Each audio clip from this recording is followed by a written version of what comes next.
तुम्हाला बघून वाटत असणार की ही नवीन रेसिपी कुठली आहे, तर ही नवीन रेसिपी आहे 1 कप गव्हाच्या पिठापासून खूप सुंदर नाश्ता. तर आणि हा पौष्टिकसुद्धा आहे आणि एक वेळेस जर तुम्ही हा नाश्ता बनवला तर घरातील सर्वांना खूप आवडणार आणि दुसऱ्यांदा नक्कीच बनवायला सांगणार. चला तर रेसिपी बनवायला घेऊया आणि माझी रेसिपी पूर्ण बघा आणि आवडली असल्यास माझ्या व्हिडिओला लाईक करा, शेअर करा, कमेंट करा आणि माझ्या चॅनलला एक सबस्क्राईब पण करा. तर यासाठी मी एक मोठी वाटी भरून गव्हाचं पीठ घेतले आणि थोडंसं त्यातलं साईडला ठेवलं आहे गव्हाचं पीठ कारण हे थोडंसं पीठ जे आपण ठेवलं आहे ना ते लागणार आहे नंतर, म्हणून मी साईडला ठेवलं आहे. आता याच्यामध्ये काय करायचं आहे ना, 1 चम्मच तीळ टाकायचे आहेत, पांढरे तीळ, अर्धा चम्मच काळे तीळ, अर्धा चम्मच ओवा, अर्धा चम्मच जिरे आणि थोडीशी हळद आणि चवीपुरतं मीठ आणि थोडंसं तेल, हे सर्व टाकून ना थोडं थोडं पाणी करून ना हा पिठाचा ना छानसर असा गोळा मळून घ्यायचा आहे. आपल्याला घट्टसर गोळा मळायचा आहे कारण आपल्याला याचे करायचे रोल. तर खूप भारी नाश्ता होतो आणि घरातील सर्वांना नक्कीच आवडतो. तर नक्कीच एकदा ट्राय करून बघा. असं थोडं थोडं पाणी टाकून आता मी याला छान घट्टसर गोळा मळून घ्यायचा आहे आणि पटकन होणारी रेसिपी आहे, अजिबात झंझट नाही आहे कुठलंच. आणि हा नाश्ता एवढा पौष्टिक आहे ना. आता मी थोडं थोडं पाणी करून घट्टसर गोळा मळून घेणार आहे. वाटल्यास तुम्ही याच्यात थोडंसं दहीसुद्धा टाकू शकता पीठ मळताना, किंवा लिंबू पण टाकू शकता. खूप छान लागतो हा नाश्ता. आता बघू शकताय मी जे साईडला पीठ ठेवलं होतं ना ते थोडं टाकले कारण थोडंसं मला पातळ वाटत होतं पीठ. आता एवढं पीठ आपल्याला याला लाटताना लागणार आहे म्हणून एवढं मी साईडला ठेवलं आहे. आता घट्टसर गोळा बनवून घेतला. ते मी चाळणी घेतली, चाळणीला थोडंसं तेल लावलं आहे, हाताने तेल पसरवलं आहे आणि साईडला ठेवली आहे चाळणी. आता इथे मी घेतला आहे पोळपाट. तर याचे 4 उंडे होणार आहेत. आता याचं तुम्हाला जास्त जर हा नाश्ता बनवायचा असेल तर तुम्ही गव्हाचं पीठ जास्तसुद्धा घेऊ शकता, गव्हाच्या पिठाचं प्रमाण कमी जास्त करू शकता. आता मी इथे 4 पोळ्या होतील एवढंच बनवलं आहे.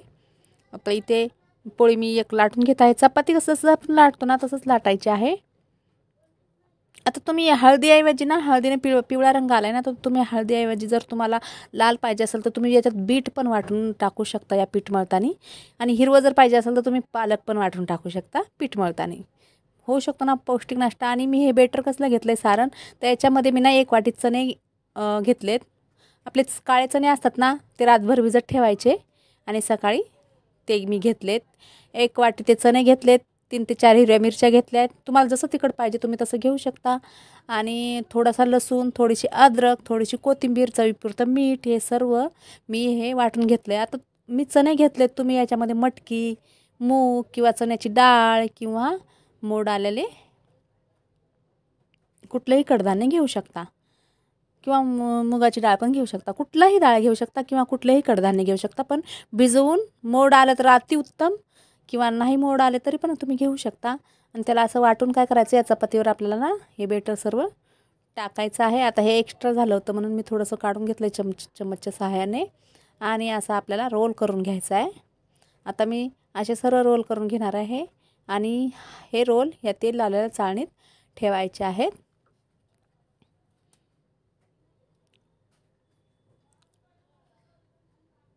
आता मी हे रोल करून घेतले. तेवढ्या पिठामध्ये ना 4 रोल झालेले आहेत. तुम्हाला जास्त पाहिजे तर तुम्ही जास्त पीठ घ्या आणि जास्त चणेसुद्धा घ्या. आता याच्यामध्ये ना तुम्हाला जर पाहिजे ना तर तुम्ही भाज्या पण टाकू शकताय बारीक कापून किंवा वाटून, फळभाज्या. अजून पौष्टिक होईल हा नाश्ता. आता इथे मी ना 15 मिनटं वाफ दिली याला. टोप ठेवलं आहे, टोपात पाणी टाकलं होतं, त्यावर ही चाळणी ठेवली आणि 15 मिनटं वाफ दिली आहे. बघू शकता की ते फुगलेत, हे आता छान फुललेत. आता याला काय करायचं, थंड होऊ द्यायचं आहे. आता मी याला 5 ते 6 मिनटं थंड होऊ देणार आहे, कारण आता गरम गरम कापले ना हे बरोबर कापणार नाहीत, म्हणून आपल्याला याला थंड करूनच कापून घ्यायचे आहेत. आता मी याला थंड केले 5 ते 6 मिनटं आणि बघू शकता किती छान दिसत आहे ते. आपण याच्यात चण्याचं बेटर टाकलं होतं ना वाटून, जे काळे चणे असतात ते पण याच्यात छान असं शिजून रेडी झालेलं आहे. आणि बघू शकता हे थंड झाल्यानंतर किती छान कापून निघत आहे, अजिबात चिपकत नाही. तर अशा प्रकारे रेसिपी नक्कीच ट्राय करून बघा, खूप छान होते. असंच आपल्याला त्याला सर्व कापून घ्यायचं आहे. सर्व वड्या कापायच्या आहेत. ह्या वड्या दिसतात ना भाकरवडीसारख्या, बघा भाकरवडी नसून हा गव्हाच्या पिठाचा नाश्ता आहे, पण दिसायला भाकरवडीसारखा दिसणार आहे. किती छान दिसत आहे. आता हे कापून रेडी झालेले आहेत. आता आपल्याला काय करायचं ना, जो नाश्ता तयार केलेला आहे त्याला तळून घ्यायचं आहे. तर त्यासाठी मी इथे कढईवर तेल ठेवले आणि तेल गरम होऊ द्यायचं आणि त्यामध्ये या कट केलेल्या वड्या टाकून छान गोल्डन तळून घ्यायच्या आहेत. आणि या तळण्याऐवजी ना तुम्ही काय करू शकता, थोड्याशा तेलमध्ये ना फोडणी पण देऊ शकता याला आणि वाफेवर थोडंसं नाश्ता तयार करू शकता. जर तुम्हाला तेलात तळून नसेल खायचं तर तुम्ही अशा प्रकारे पण करू शकता, पण मी याला तळून घेत आहे. त्याला छान गोल्डन रंग येईपर्यंत तळून घ्यायचं आहे.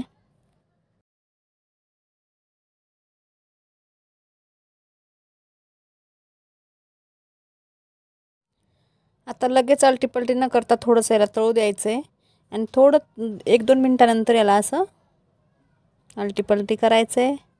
आणि तेल तर हे अजिबात पित नाहीत, तेल राहतच नाही या नाश्त्यामध्ये, एकदम सुक्यापट होतात हे.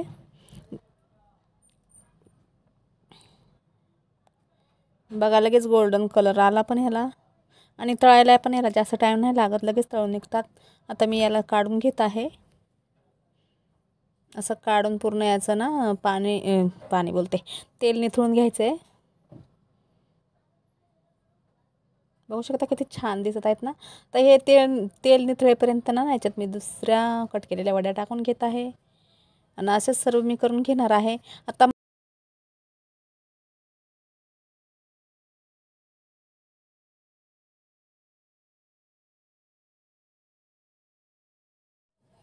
आणि ना हा नाश्ता तुम्ही आठवडाभर ठेवून खाऊ शकता. जर तुम्हाला एकदाच तळायचा नसेल तर तुम्ही अर्धा तळू शकता आणि अर्धा डब्यात फ्रीजमध्ये ठेवून जेव्हा पाहिजे तेव्हा गरम तळून खाऊ शकता. आणि प्रवासामध्ये 8 दिवस हा आरामशीर राहतो हा नाश्ता. तर माझी रेसिपी बनवून झालेली आहे. तुम्हाला ही रेसिपी आवडली असल्यास माझ्या व्हिडिओला लाईक करा, शेअर करा, कमेंट करा, माझ्या चॅनलला सबस्क्राईब करा. चला तर भेटूया परत एका नवीन व्हिडिओमध्ये नवीन रेसिपी घेऊन. बाय. जय महाराष्ट्र.